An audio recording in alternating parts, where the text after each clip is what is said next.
Bonjour les amis, bienvenue sur Totalement Fibré. On est fidèle au poste toutes les semaines, tous les vendredis. On va faire le tour de l'actualité de Free et des télécoms, notamment avec Lucas qui est de retour. Bonjour Lucas. Bonjour Olivier, ravi Salut. d'être de retour. Eh ben, ça fait plaisir de te revoir aussi également. Dis-nous de quoi tu vas parler. Alors d'une nouvelle version de MyCanal que Canal+ a dans les cartons. Je vais également attribuer mon carton rouge de la semaine. Et exceptionnellement, c'est moi qui vais me charger de l'actu Free à toute vitesse. Ok, on va ça tout à l'heure. Également à mes côtés, Dimitri. Bonjour Dimitri. Alors, je vais parler d'une mise à jour qui, elle, du coup, est là, et du chiffre de la semaine. Ok, merci. Et enfin, on a aussi Max qui est à Paris avec nous. Bonjour Max. Bonjour Alors, Olivier, bonjour à toute l'équipe. Dis-nous tout. Tu vas parler de quoi? Oui, donc je vais vous parler de la galère MyCanal sur la Freebox Pop, qui l'est un petit peu moins depuis aujourd'hui. Vous le savez, chaque semaine, on commence par la grosse info de la semaine. Et ben, c'est justement notre gros dos. On écoute le jingle. On va s'intéresser à Canal et MyCanal qui se bougent un peu les fesses, notamment sur la Freebox Pop parce qu'il y avait de gros soucis. Max, tu vas nous expliquer un petit peu ce qui est arrivé de nouveau récemment.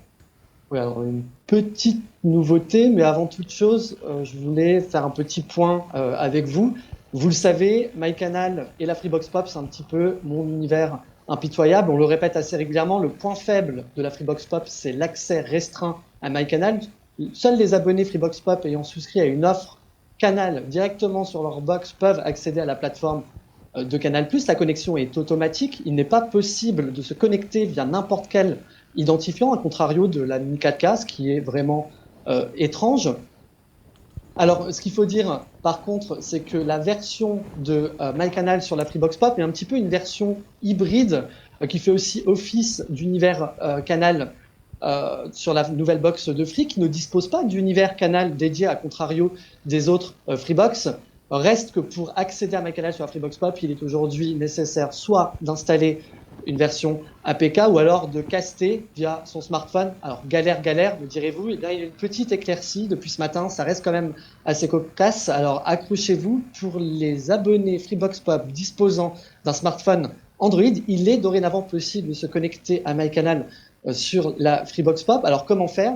Eh bien c'est simple, il suffit d'être connecté au réseau Wi-Fi de votre box, vous allez recevoir une notification qui vous permettra en fait d'accéder, de vous connecter à MyCanal sur la Freebox Pop. Alors ça reste inutilement compliqué, mais c'est déjà mieux. Et puis ce qu'il faut dire aussi, c'est que pour les abonnés, pour les utilisateurs d'iPhone comme moi, eh bien, on peut toujours se brosser. Donc c'est mieux, mais nous ce qu'on attend, c'est un accès direct. Alors justement, il va y avoir des nouveautés qui vont arriver sur MyCanal. Ça a été annoncé cette semaine. Ils recherchent des volontaires. Exactement, puisque les développeurs de l'application MyCanal et de Canal+ en général ont lancé un programme de bêta-test en début de semaine, donc mardi dernier, pour la Freebox Pop.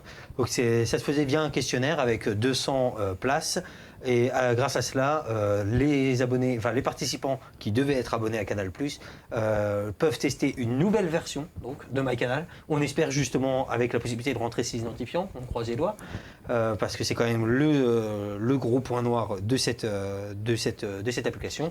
Et évidemment, on n'aura pas forcément tout de suite d'infos puisqu'il y a sûrement un accord de non-divulgation, mais on a hâte de voir à quoi elle va ressembler. Donc c'est spécifique à la Freebox Pop. Il faut être abonné Freebox Pop plus Canal. Plus Canal. Donc c'était 200 places. Ça a été lancé il y a 2 jours. Il y a de grandes chances qu'il n'y ait plus de place du tout. Mais en tout cas, il devrait y avoir des nouveautés suite à ça. Une vraie nouvelle version, c'est ce qui a été annoncé. Ok, merci beaucoup Lucas. Autre nouveauté de MyCanal, décidément, cette semaine. Alors, on parle de nouvelle version, sur iOS, il y a une nouvelle version qui a été déployée. Donc, ça facilite l'accès au contenu, au profil. On peut choisir quel profil, qui regarde au démarrage de l'application. Donc, on accède plus facilement aux recommandations, au contenu en cours de visionnage, au contenu favori. Il y a aussi les recommandations. Ça, c'est pour ceux qui ont l'Apple TV. Les recommandations qui apparaissent, du coup. On a aussi les favoris Live TV qui sont directement intégrés au profil utilisateur et qui sont partagés à tous les appareils Apple, du coup. Voilà, donc on le rappelle, MyCanal c'est disponible pour tous les abonnés Canal, mais également TV by Canal, c'est-à-dire ceux qui sont abonnés à la Freebox Révolution ou ceux qui sont abonnés à la Freebox Delta ont également accès à MyCanal, et donc soit directement sur la box, soit via l'appli iOS et Android également. Et l'équipe de développement de MyCanal a aussi annoncé qu'il y aurait énormément de nouveautés au cours des prochains mois. Donc il faut rester connecté, bien mettre à jour son application. Des choses arrivent. Donc pas seulement sur la Freebox Pop, mais aussi sur les versions iOS et Android. Ok, merci beaucoup. Bah justement, on parlait de la Freebox Pop. Vous le savez, elle a été lancée au mois de juillet. C'est une Freebox qui était dite intermédiaire, mais qu'on voit qu'il y a quand même un petit côté haut de gamme, notamment avec le répéteur Wi-Fi. Xavier Niel nous a expliqué quelle était la stratégie de Free par rapport à cette nouvelle Freebox. On l'écoute tout de suite. Alors parlons justement de la Pop. Donc pour une box intermédiaire, elle est plus puissante que les box concurrentes des autres opérateurs. Mais c'est toujours notre spécialité. En fait, c'est une box haut de gamme à un prix milieu de gamme. Bah, c'est toujours ce qu'on a fait. En fait, si on regarde, si vous vous souvenez, dès le 29,99 en 2002, la box que l'on sort, elle est incroyablement plus haut de gamme que le reste du marché, tout en étant incroyablement moins cher. Et c'est ce qui fait une de nos différences, un de notre ADN, c'est de dire, on le disait tout à l'heure, je le disais en rigolant, c'est un super rapport qualité-prix. On adore ce jeu de mots, ça nous occupe. Mais au-delà de ça, c'est de se dire comment on est capable d'offrir ça. Et je ne sais pas si vous vous souvenez, dans le temps, on disait on aurait été ravis d'inventer par exemple l'iPhone, mais on n'aurait pas été confortable de le vendre au prix où il est vendu. Et ça fait partie aussi de notre ADN, c'est de faire un super deal pour un bon prix. Donc on avance dans ce sens-là, toujours. Et on essaye toujours d'être meilleur et puis de satisfaire nos communautés, parce que c'est important. Parce que cette box, en fait, elle est pensée pour nos abonnés.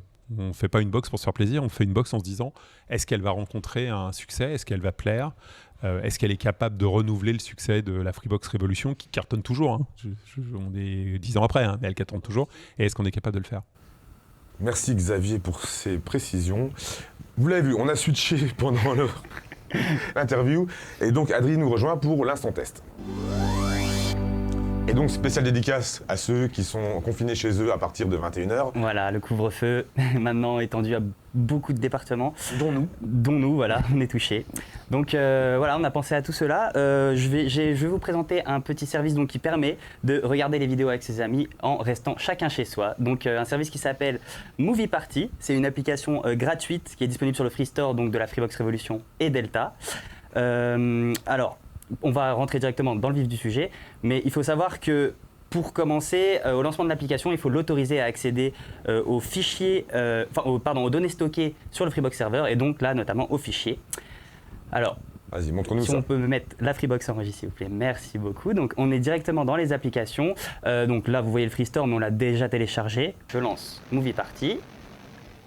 Voilà, donc on voit directement donc le numéro de salle. C'est dans le cas où un ami a déjà créé une salle, il vous aura communiqué donc le numéro de sa salle et il vous suffit de le rentrer pour rejoindre la salle et voir le film avec vos amis. Donc nous, on va créer notre propre salle en bas à droite.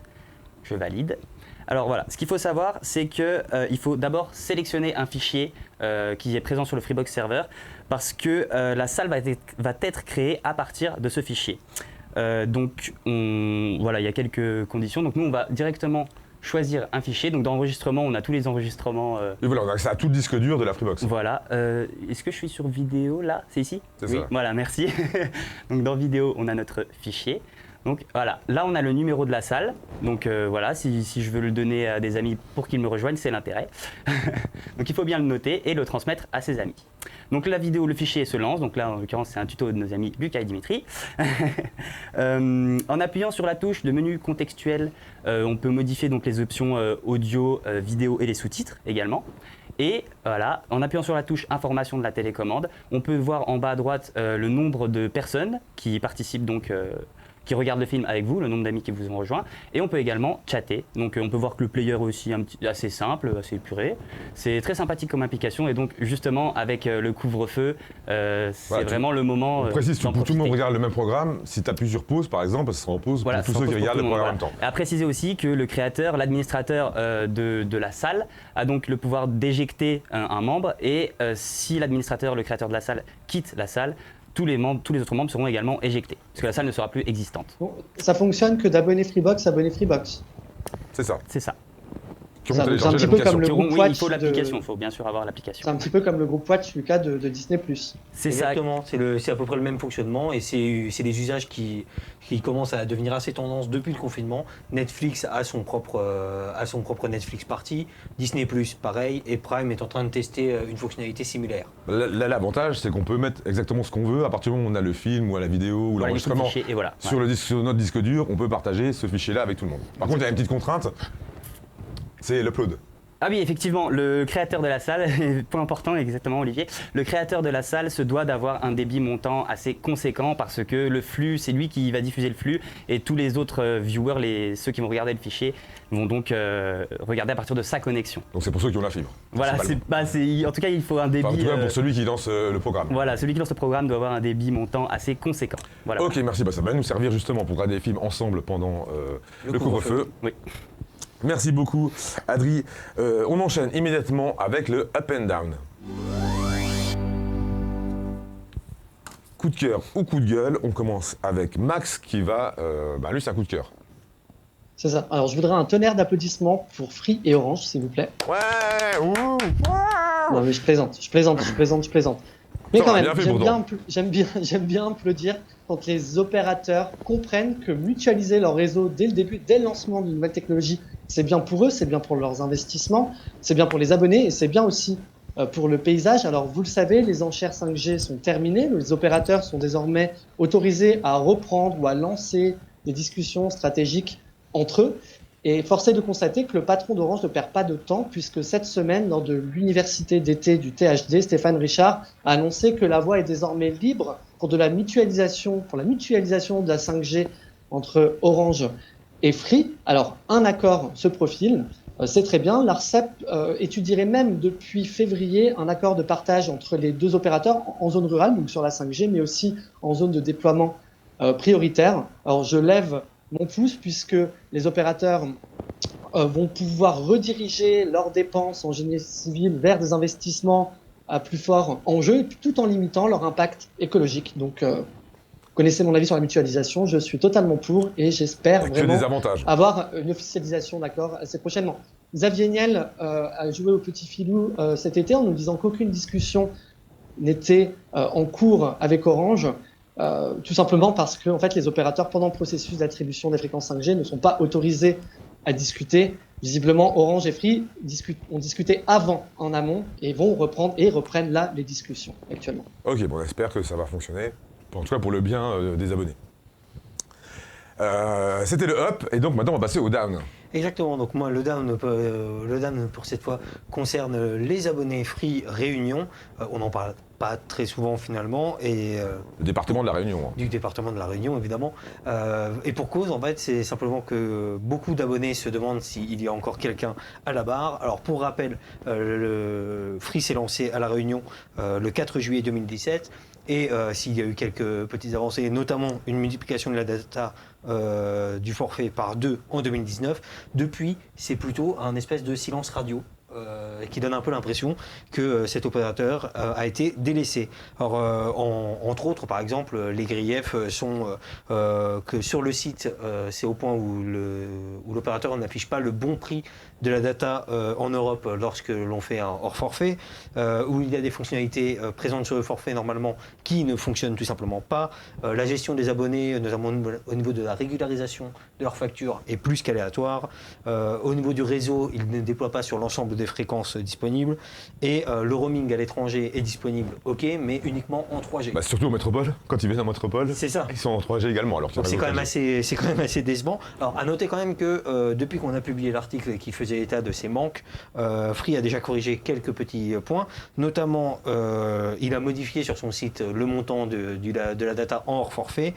Et une des fonctionnalités des notifications par SMS qui ne fonctionnait pas mais qui était affichée a simplement été supprimée. On espère que c'est pour la remettre quand elle marchera. En attendant, il est vrai que c'est quand même très dommage de délaisser un petit peu nos amis de la Réunion lorsque Free s'est lancé dessus il y a déjà 3 ans. Alors, je vais me joindre au coup de gueule de Lucas, c'est pas tout. Je suis même prêt à parier que Free va lancer ses Freebox en Italie avant de les lancer à La Réunion, alors que c'est prévu à La Réunion depuis pas mal de temps, puis ça reste quand même français. Et puis, oui, ça je te confirme. On peut même penser que les Freebox seront lancés en Pologne avant même La Réunion, je trouve ça assez scandaleux. À voir. Aussi, alors par contre, Free ne délaisse pas forcément La Réunion, même si tous les voyants sont au rouge de ce côté-là. Free est en train de construire, il me semble, son siège social à La Réunion. Ouais, ça a commencé aujourd'hui, effectivement. On va avoir des photos dans très peu de temps. On veut quand même faire des choses. Bah, carrément, et d'ailleurs c'est l'offre la moins chère à La Réunion, donc il fait pas rien pour La Réunion, c'est lui qui a fait baisser les tarifs à La Réunion quand ils se sont lancés. Bien sûr, mais c'est juste que depuis le lancement. Depuis le lancement, voilà. Donc soutien à vous les Réunionnais, on est ensemble. Ok, ben. Ok, merci Lucas. On passe tout de suite à la prochaine rubrique. Le chiffre de la semaine. Bah, c'est à moi de le dire. Ah oui. Donc le chiffre de la semaine et jingle. Ah oui, c'est moi le patron de l'émission. Hein. Bon, allez, il va apparaître juste là. Alors, 500 000. petit indice. Alors, Le chiffre, donne-nous un le indice. chiffre est aussi rond qu'un ballon. Aussi rond qu'un ballon. C'est ma pack. C'est le nombre d'utilisateurs Free League Uber Eats. Ouais, voilà, tu vas, Voilà. tu vas, Bravo. tu vas lui bousiller son lancement. Merci. Non, donc c'est le nom d'utilisateurs, tout support confondu, donc Freebox comme sur mobile, donc iOS et Android. Alors c'est le service 100% foot qui a été annoncé cet été, qui a été lancé cet été et qui a connu quelques couacs. En témoignent d'ailleurs les nombreuses corrections, mises à jour correctives qui ont été publiées. Maintenant, on attend de voir ce que ça va donner. D'accord, c'est disponible gratuitement. Donc c'est aussi pour ça qu'il y a énormément d'utilisateurs. Il y a pas mal de tout. Un autre chiffre d'ailleurs qui a été donné, c'est 3000 clips qui ont été envoyés en quasi direct depuis le lancement. 3000 clips, 3000 extraits quoi. Ouais, 3000 extraits de match. Ok, ce qui est pas mal. Ok, merci Dimitri pour ce chiffre. Lucas, c'est toi qui vas te coller à l'info à toute vitesse. Jingle. C'est une reprise autant couleur pour moi. C'est parti. Du côté des offres fibres de Free, ça bouge, puisque on a noté cette semaine l'apparition et la préouverture des offres fibres de l'opérateur de Xavier Niel sur le RIP de Haute-Saône numérique, alors dans quelques villes, quelques villages seulement. Donc merci à Mathieu V d'ailleurs de nous avoir transmis cette information. Mais il y a également eu une officialisation. C'est-à-dire que Free est arrivé officiellement sur le RIP Charente-Maritime THD et donc ces offres seront disponibles sur plus de 226 000 foyers. Est-ce que vous À terme. À À terme. terme. Là, pour À le terme. lancement, c'est beaucoup moins. C'est beaucoup moins. Il y a Évidemment. plusieurs vagues et à terme, ce sera Fin sur 2020. l'intégralité du RIP. Effectivement. Est-ce que vous vous souvenez de Black Pins, ce service lancé en 2017 et spécialisé à l'époque dans les formats courts, financé par Xavier Niel, n'a pas coulé, même si on entend un petit peu moins parler en ce moment. Et il vient de signer avec Free, Bouygues et SFR et avait déjà un partenariat avec Orange. Donc pour une arrivée prochaine, on espère en tout cas sur les box de tous les opérateurs. Ou sur le mobile. Ou sur le mobile. Petit point sur une condamnation de Free cette fois. Vous vous souvenez peut-être du conflit qu'il y avait eu entre Altice, propriétaire des chaînes BFM TV, RMC Découverte et RMC Story, et Free l'année dernière, dû à une demande de changement de contrat. La chaîne avait voulu cesser sa diffusion. Free a continué à la diffuser malgré tout.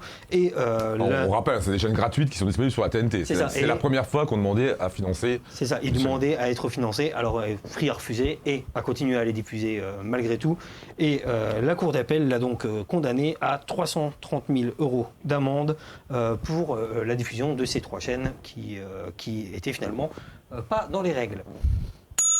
Et on va terminer avec une note un peu plus légère, un peu plus positive. C'est une nouvelle campagne de la Freebox, pour la Freebox Pop. Décidément, on n'arrête pas d'en parler. Puisque Free s'est lancé dans une campagne d'affichage sur le mobilier urbain, donc typiquement sur des abribus, on va vous en montrer. Et donc, si jamais vous regardez, la Freebox Pop est séduisante ou une petite box survitaminée. Ce sont des citations de médias tech connus. On est un petit peu vexé qu'il n'y ait pas notre avis à nous, mais bon, tant pis. Et c'est assez amusant comme type de pub, puisque c'est généralement plus dans les pubs pour le cinéma ou pour les jeux vidéo qu'on verra la presse spécialisée qui met 5 étoiles à tel film ou une bonne note à un jeu vidéo. Donc voilà, c'est une nouvelle campagne haute en couleur pour la Freebox Pop. C'est bon C'est pour fini. toi Eh bien, merci beaucoup, Lucas. On passe tout de suite à notre grand débat. Enfin, notre débat en tout cas. C'est le Free Fight. On va continuer à moitié avec la pop. Je dis à moitié parce qu'il y a une offre qui a été lancée cet été en même temps que la Freebox Pop qui s'appelle l'offre Delta Pop. C'est-à-dire un serveur pop et un serveur Delta et un player POP. Une offre qui rencontre du succès, mais qui rencontre des difficultés également. Explique-nous, c'est quoi cette nouvelle offre, Lucas? Alors la Delta Pop, comme son nom l'indique et comme Olivier l'a dit, c'est un serveur un serveur Delta. Je refais le même lapsus que toi, c'est terrible. Un serveur Delta avec également tous les services qui vont avec, c'est-à-dire Amazon Prime, Netflix, Caféine et j'en passe. Et les débits qui vont avec également, donc du 8 gigabits seconde. Mais avec le player de la Freebox Pop, donc celui-ci gratuit, contrairement à l'offre Delta qui propose un player dévialé à l'achat. Donc cette offre, elle est quand même plutôt séduisante pour ceux qui veulent du haut de gamme sans s'encombrer d'un gros player dont ils n'ont pas forcément besoin. Sans le payer surtout. Sans le payer surtout. Et il est vrai qu'on a des délais d'attente là pour les migrations qui sont extrêmement élevés. C'est ça le gros problème. Dans les migrations, il faut attendre plus de 3 mois et les premières demandes de migration ont dépassé les 3 mois. Max, tu voulais en dire un mot? Oui, alors justement, j'ai l'impression que c'est monnaie courante. Chez Free, c'est à chaque fois la même chose. Quand une box sort et qu'elle cartonne, qu'elle se vend, ou en tout cas là, dans ce cas précis, c'est une offre. Je trouve que Free fait moins bien que les autres, n'apprend même pas de ses erreurs, ses erreurs passées, pour quand même grandir et essayer d'avancer et en tout cas délivrer les box en temps et en heure. Mais je veux bien croire qu'il y a un retard, mais là, plus de 3 mois, je trouve ça un petit peu dérangeant. Surtout que, par exemple, je vais prendre l'exemple de Bouygues Telecom. En janvier dernier, si vous vous souvenez bien, l'opérateur a lancé son serveur Wi-Fi 6. Alors, au lancement, celui-ci était disponible uniquement pour les nouveaux abonnés. Et 3 mois plus tard, l'opérateur a ouvert les migrations. Donc, du coup, ça lui a permis de mieux gérer ses stocks et puis de voir si vis-à-vis des nouveaux abonnés, si ce serveur-là trouvait son public et pouvoir ensuite s'adapter en fonction des stocks. C'est pas ce que fait Free. Voilà. Donc je me mets à la place d'un abonné qui a fait sa demande fin juillet, qui l'attend toujours. Alors certes, il peut conserver sa Freebox, mais quand on passe commande, on s'attend quand même à avoir la box beaucoup plus rapidement que ça. Et puis je crois qu'on peut même pas non plus se rétracter. C'est ça quand on s'abonne. Quand on demande une a migration. priori non. Pour précision, par contre, effectivement, Xavier l'avait dit qu'il y avait du stock sur la Freebox Pop. C'est pas cette offre-là qui est en cause. En fait, c'est une offre annexe qui fonctionne. C'est l'offre annexe Freebox Delta plus Pop.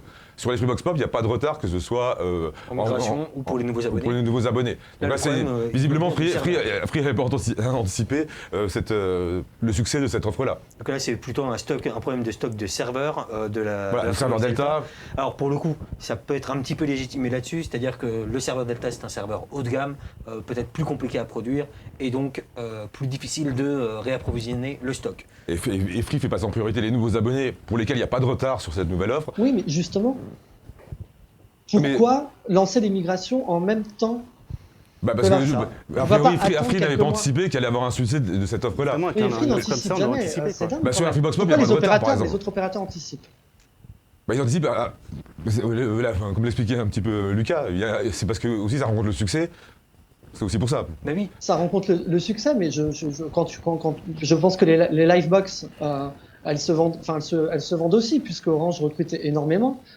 C'est quand même étrange, et je trouve que ça impacte négativement l'image de Free, cette histoire de migration. C'est justement l'image de Free. Donc c'est vrai que c'est assez agaçant, ça se répète pour toutes les grosses box, même si la Mini 4K. Oui, la Mini 4K, il n'y avait pas eu trop de délai d'attente. C'était pas le même succès, quoi. Mais en tout cas, pas le succès fulgurant qu'il y a eu. Un gros opérateur comme ça, on devrait anticiper. Surtout que l'offre est vraiment intéressante. Quand on réfléchit à plusieurs combinaisons, on voit le succès que potentiellement peut avoir une combinaison, on doit être prévoyant. C'est vrai que. C'est dommage qu'en fait, du coup, on parle de retard.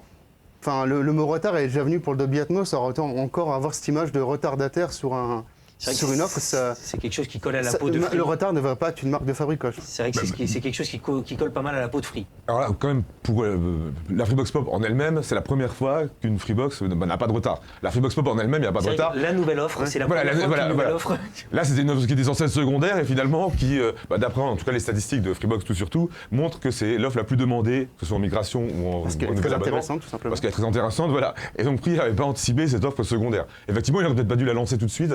Ils ont peut-être dû attendre un petit peu. Ou alors réserver, comme disait Max, et comme font certains opérateurs, d'abord aux nouveaux abonnés, refaire un stock, et après lancer les migrations. Visiblement, au bout de 3 mois, ça veut dire qu'il n'y a toujours pas le stock. Je ne sais pas combien il faut de temps Parce qu'ils n'arrêtent pas d'en envoyer, j'imagine. Donc, si les abonnés reçoivent leur box, c'est qu'il y a des serveurs Delta. Bah, il est réservé déjà pour les nouveaux abonnés en priorité. Ah et- bah voilà. Donc et fallait lancer j'imagine que pour l'immigration remettre en route après. la machine et Fallait les lancer usines. l'immigration Ça doit être compliqué. Pour casser la Visiblement. baraque, il faut avoir tout ce qu'il y a derrière aussi, quoi. C'est pas juste je casse la baraque avec une offre intéressante et Mais il y a Donc, la même chose prochaine box, alors, chez Apple, il y avait prévoyez un énorme retard. stock. Chez Apple, il y a Bah, ils ont des moins de retard à cause de la crise sanitaire qu'au niveau logistique, quoi. Tout ce qui est. Mais voilà, mais même chez Apple, on disait que c'était fait exprès justement qu'il y ait des retards pour. Ça me rappelle la susciter l'envie. fausse pénurie de la PS2 à l'époque. Oh, tu regardes ta montre. Attends, t'es C'est un pressé réflexe, qu'on c'est un arrête. réflexe, promis. Bon, tout le monde a dit tout ce qu'il avait à dire. Oui. Eh ben, on va arrêter là.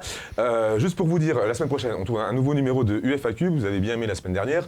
Donc, vous nous posez les questions que vous voulez sur Univers Freebox, sur nos relations avec Free, enfin, sur tout ça. Vous posez vos commentaires juste en dessous de cette vidéo. On se retrouve donc la semaine prochaine pour Totalement Fibré vendredi, pour UFAQ dimanche. Et on vous souhaite Bonne semaine. un bon couvre-feu, une bonne semaine, Sympa. et à la semaine prochaine. Ciao. Ciao.